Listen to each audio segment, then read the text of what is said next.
Assalamualaikum warahmatullahi wabarakatuh. Alhamdulillah, pada kesempatan kali ini kita masih berjumpa kembali pada pertemuan perkuliahan yang ketiga. Kali ini kita akan membahas tentang manusia, agama, dan Islam. Sebelum kita mulai, mari kita berdoa terlebih dahulu. Bismillahirrahmanirrahim. Raditu billahi robba wa bil islami dina wa bi muhammadin nabiyya wa rasula. Rabbi zidni ilma warzuqni fahma. Amin. Adik-adik mahasiswa yang dirahmati Allah, pada materi kali ini kita akan membahas tentang manusia, agama, dan Islam. Bagi kalian yang sudah memiliki buku saya bisa melihat di halaman 8.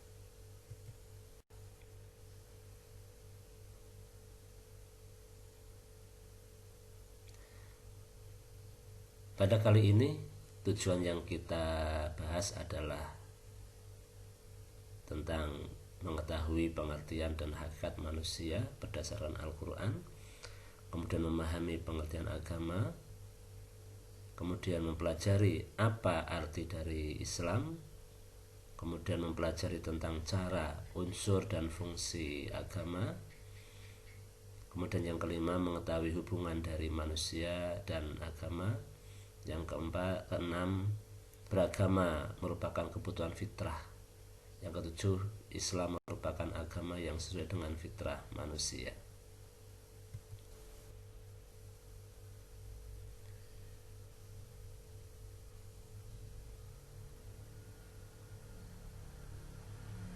Pengertian manusia berdasarkan Al-Quran berbicara tentang manusia adalah merupakan pembicaraan tentang diri kita sendiri. Suatu pembicaraan yang tentunya tidak pernah kering dan berakhir, karena manusia dalam perspektif Islam berbeda dengan konsep manusia dalam pandangan agama-agama selain Islam. Di dalam Al-Quran telah mengungkapkan beberapa istilah. Yang pertama adalah kata al-bashar. Al-bashar adalah gambaran manusia secara materi yang dapat dilihat, makan, minum, berjalan, dan berusaha untuk memenuhi kebutuhan hidupnya, atau berarti menampakkan sesuatu dengan baik dan indah. Kata bashar di dalam Al-Quran disebutkan sebanyak 36 kali, dipakai untuk menyebut manusia dalam kaitannya dengan aspek-aspek jasmaniyah. Kemudian ada disebut pula al-insan dan juga an-nas. Kata al-insan berakar dari kata uns yang berarti jinak dan harmonis. Kata insan ini tampak sebagai lawan dari makna binatang liar. Kata insan digunakan dalam Al-Quran untuk menunjukkan pada manusia dengan segala totalitasnya, jiwa dan raga. Manusia berbeda dengan binatang. Manusia memiliki rasa malu jika melanggar aturan. Manusia adalah makhluk terhormat dan mulia.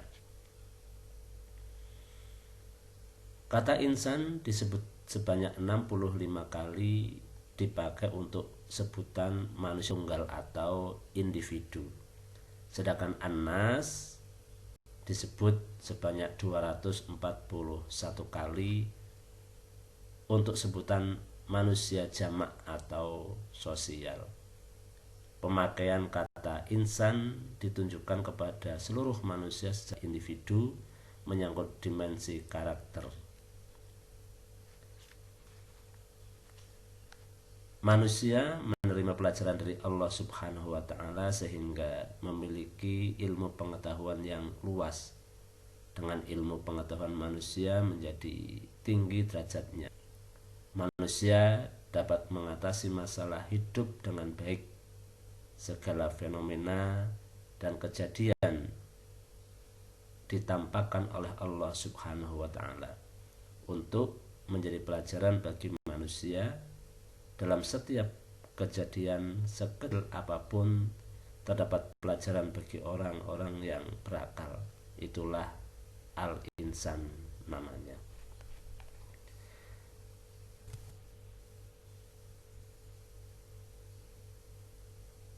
Hakikat manusia yang pertama di dalam Al-Quran memandang bahwa manusia sebagaimana fitrahnya yang suci dan mulia, bukan sebagai manusia yang kotor dan penuh dosa. Yang kedua, Al-Quran yang memuliakan manusia.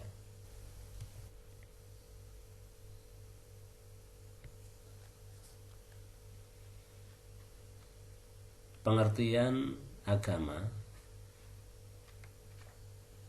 Apa yang dimaksud dengan agama? Pemahaman terhadap pengertian agama dalam kehidupan manusia ternyata sangatlah beragam. Hal ini sangat dipengaruhi oleh pengalaman dan latar belakang seseorang. Selain itu, sangat dominan pengaruh dari misi seseorang yang mengartikulasikan agama. Oleh karena itu, perlu cermat dan teliti dalam menggunakan makna agama.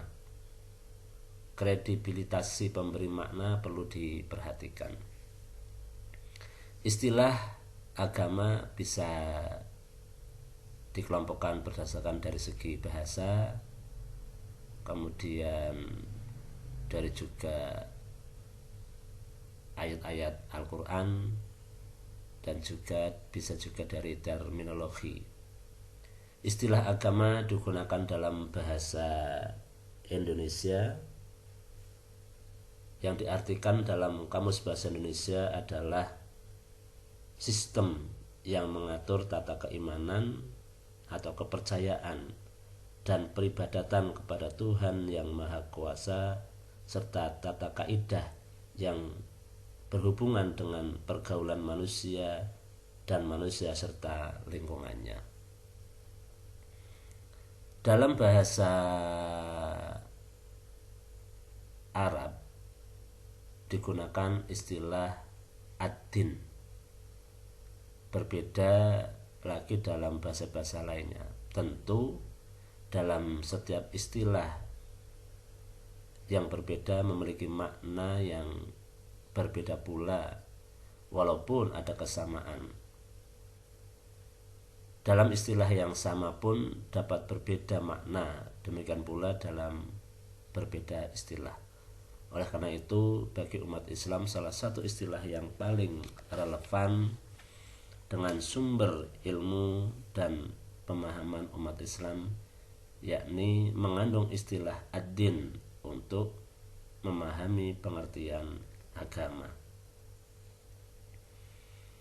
Di dalam Al-Quran surat At-Taubah ayat 33, pengertian agama yaitu ad-din al-haq atau ad-dinul haq, artinya agama yang benar. Allah berfirman, huwallazi arsala rasulahu bil huda wa dinil haq liyudhhirahu 'alad dini kullih walau karihal musyrikun.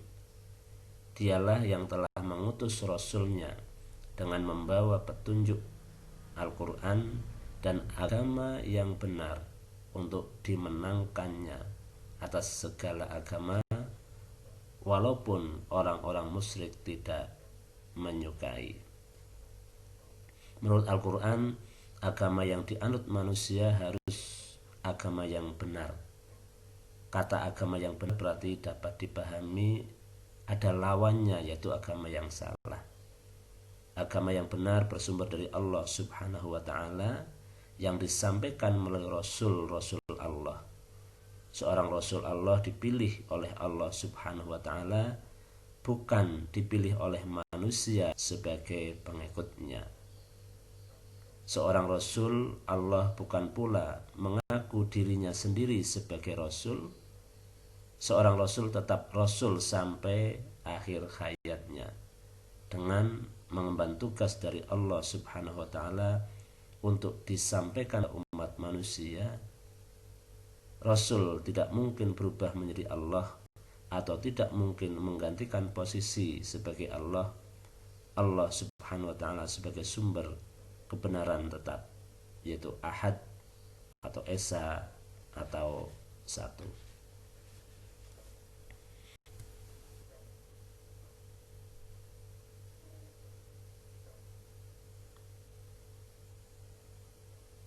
Dari bahasa, agama berasal juga dari bahasa Sanskerta, yaitu a artinya tidak, gama kacau. Jadi agama adalah tidak kacau. Orang yang beragama adalah orang yang tidak kacau. Kalau ada orang yang kacau, artinya orang itu tidak beragama. Dari bahasa Indonesia sudah kita bahas tadi sebelumnya. Kemudian kalau dari bahasa Arab tadi bisa bermakna ad-dinul haq, atau juga bisa bermakna ad-dinul qayyim, yaitu agama yang lurus. Di dalam Al-Quran surat Ar-Rum ayat 43, wa aqim wajhaka lid-dinil qayyim min qabli ayyatiya yaumul la maraddalah minallah yauma idin yasadda'un. Oleh karena itu, hadapkanlah wajahmu kepada kepada agama yang lurus, yaitu Islam, sebelum datang dari Allah suatu hari yang tak dapat ditolak kedatangannya. Pada hari itu mereka terpisah-pisah. Menurut Al-Quran, agama yang dijalankan oleh manusia adalah agama yang lurus. Kata agama yang lurus berarti dipahami sebaliknya ada juga agama yang bengkok. Agama yang lurus sejak zaman dahulu dari Adam hingga zaman Nabi Muhammad SAW tetap teguh menegakkan tauhid dan amar ma'ruf nahi mungkar.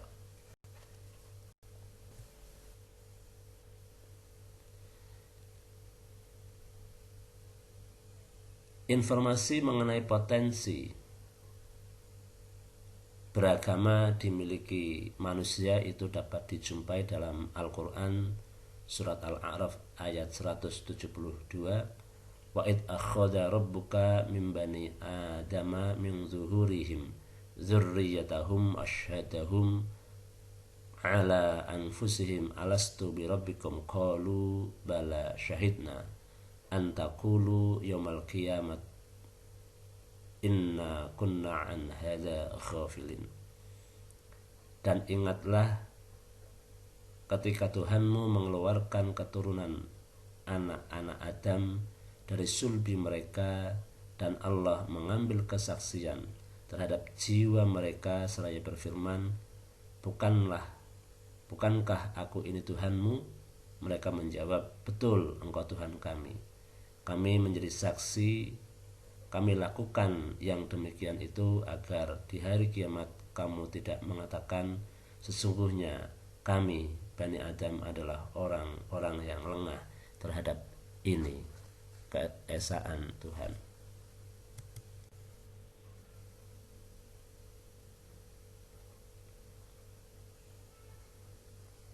Pengertian Islam secara etimologi berasal dari 3 akar kata. Yang pertama adalah salam, yang artinya damai atau kedamaian. Di dalam Al-Quran surat Al-Anfal surat yang ke-8 ayat 61, dan jika mereka condong kepada perdamaian, maka condonglah kepadanya dan bertakwalah kepada Allah, sesungguhnya dialah yang maha mendengar lagi maha mengetahui. Kata salam dalam ayat di atas memiliki arti damai atau perdamaian, dan ini merupakan salah satu makna dan ciri dari Islam, yaitu bahwa Islam merupakan agama yang senantiasa membawa umat manusia pada perdamaian. Yang kedua, dari akar kata salamah yang artinya keselamatan. Makna salamah atau keselamatan di dalam Islam ini memiliki makna bahwa Islam merupakan agama yang senantiasa membawa umat manusia pada keselamatan dan kesejahteraan, karena Islam memberikan kesejahteraan dan juga keselamatan pada setiap insan. Dijelaskan dalam Al-Quran surat Maryam surat ke-19 ayat 47, berkata Ibrahim, semoga keselamatan dilimpahkan kepadamu, aku akan meminta ampun bagimu kepada Tuhanku, sesungguhnya dia sangat baik kepadaku. Kemudian Islam juga berasal dari akar kata aslama yang artinya berserah diri atau tunduk. Hal ini menunjukkan bahwa seorang pemeluk Islam merupakan seseorang yang secara ikhlas menyerahkan jiwa dan raganya hanya kepada Allah Subhanahu wa ta'ala. Penyerahan diri seperti ini ditandai dengan pelaksanaan terhadap apa yang Allah perintahkan serta menjauhi segala larangan-larangannya. Adik-adik mahasiswa yang dirahmati Allah,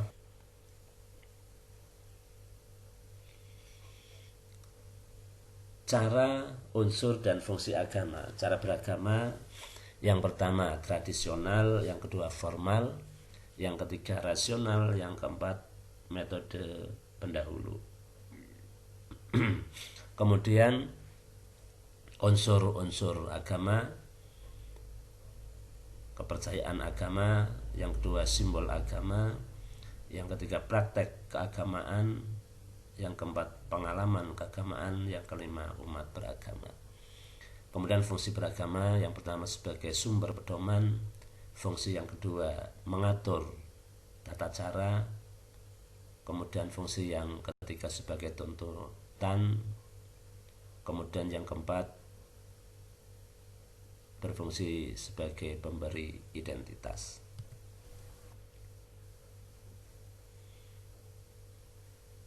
Hubungan manusia dan agama.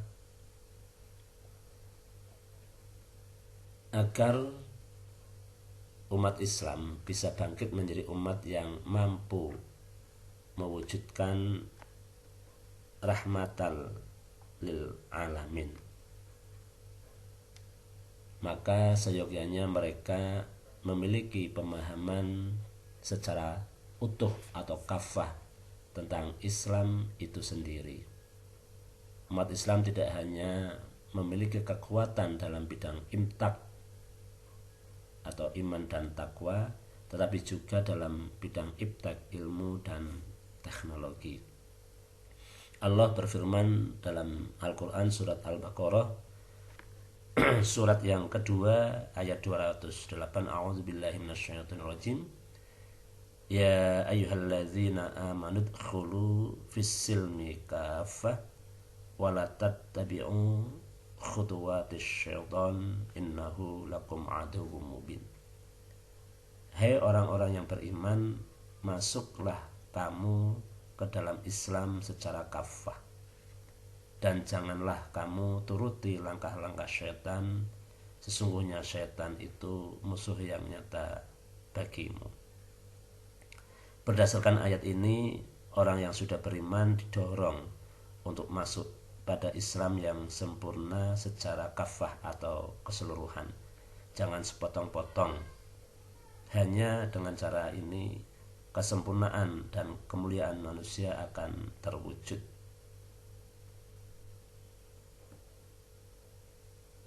gambaran yang bisa kita contohkan ketika umat Islam itu memiliki atau memasukinya secara sepotong-potong atau mengambil salah satu dimensi saja dari ajaran Islam yang lengkap, tentunya akibatnya ia hanya merasa benar dengan satu dimensi tersebut dan menganggap salah orang yang berbeda pada dimensi yang lain. Gambaran ini mirip dengan kisah si buta. Jadi ada orang buta yang menjelaskan tentang seekor gajah yang lengkap. Si buta yang pertama mengatakan bahwa ketika dia meraba kuping gajah, maka dia menceritakan bahwa sosok gajah yang benar adalah tipis dan lebar, karena yang dia raba adalah telingannya. Kemudian si buta yang kedua menjelaskan tentang gajah, bahwa gajah adalah sesuatu yang bulat dan panjang, karena yang dia pegang atau yang dia raba adalah kakinya.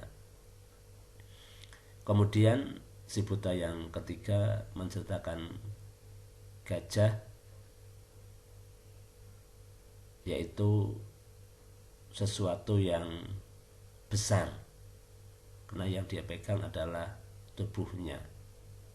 Maka ketika orang buta itu menyampaikan pendapatnya tentang gajah, belum bisa mengekspresikan atau mendefinisikan gajah secara utuh, karena yang dia pegang atau yang dia ketahui adalah sebagian dari gajah itu sendiri. Masih banyak umat Islam dalam memahami agama yang sempurna hanya dari satu aspek, tetapi buta dalam aspek yang lain. Tentu tidak mudah menuduh begitu saja, tetapi paling tidak kenyataannya memang demikian. Dalam kehidupan sehari-hari kita menyaksikan masih banyak perpecahan-perpecahan di lingkungan umat Islam itu sendiri. Kelompok yang satu menuduh sesat kelompok yang lain, demikian juga sebaliknya. Sama kelompok Islam saling menuduh orang lain masuk neraka. Oleh karena itu, yang perlu dipahami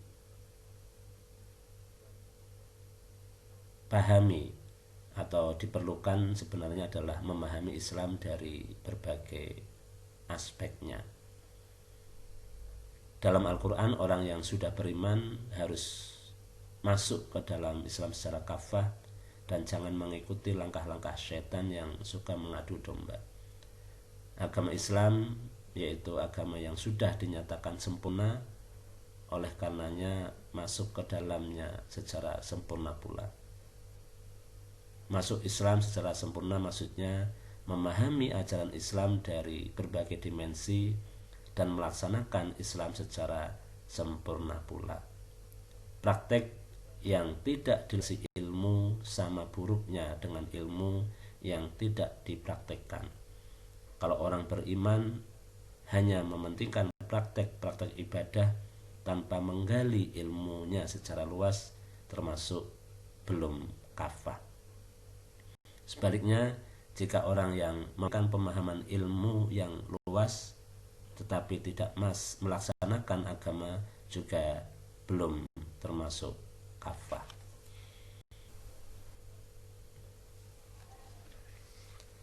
Beragama merupakan fitrah atau kebutuhan yang fitrah. Keyakinan akan adanya Tuhan ini menimbulkan suatu kecenderungan pada manusia untuk berhubungan dengannya dan kerinduan untuk mendapatkan perlindungan dan bantuannya. Oleh karena itu, manusia membutuhkan sarana untuk menyabarkan kecenderungan dan kerinduan ini. Dalam hal ini, agama merupakan sarana yang paling representatif untuk kepentingan ini.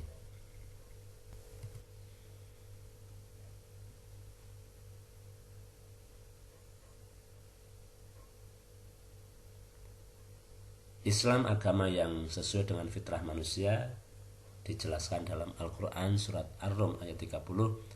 Fa'aqim wajhaka lid-dini hanifa fitratallahi allati fataran nasa 'alaiha la tabdila li khalqillah dzalika ad-dinul qayyim walakinna aktsaran nasi la ya'lamun.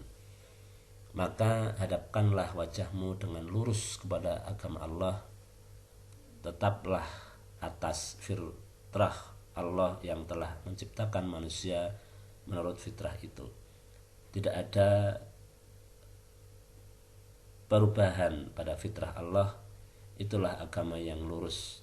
Tetapi kebanyakan manusia tidak mengetahui.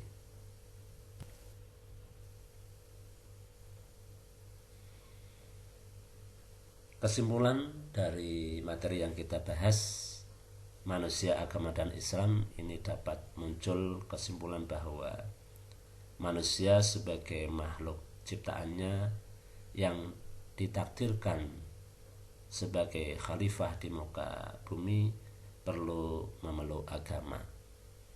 Agama itu diperlukan sebagai pedoman manusia untuk mendapatkan jalan kebaikan dalam kehidupan. Selain itu juga agama diperlukan untuk mengetahui berbagai cara serta aturan-aturan yang baik untuk dilakukan maupun mana yang harus ditinggalkan.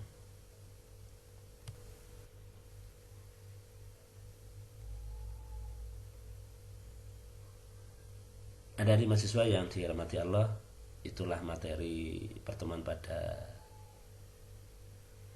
kali ini. Nanti kita lanjutkan tentang tanya jawab, atau Bapak memberikan pertanyaan nanti silakan dijawab. Bapak akhiri, billahi taufiq wal hidayah wal afu minkum. Bila ada kesalahan, Bapak mohon maaf yang sebesar-besarnya. Assalamualaikum warahmatullahi wabarakatuh.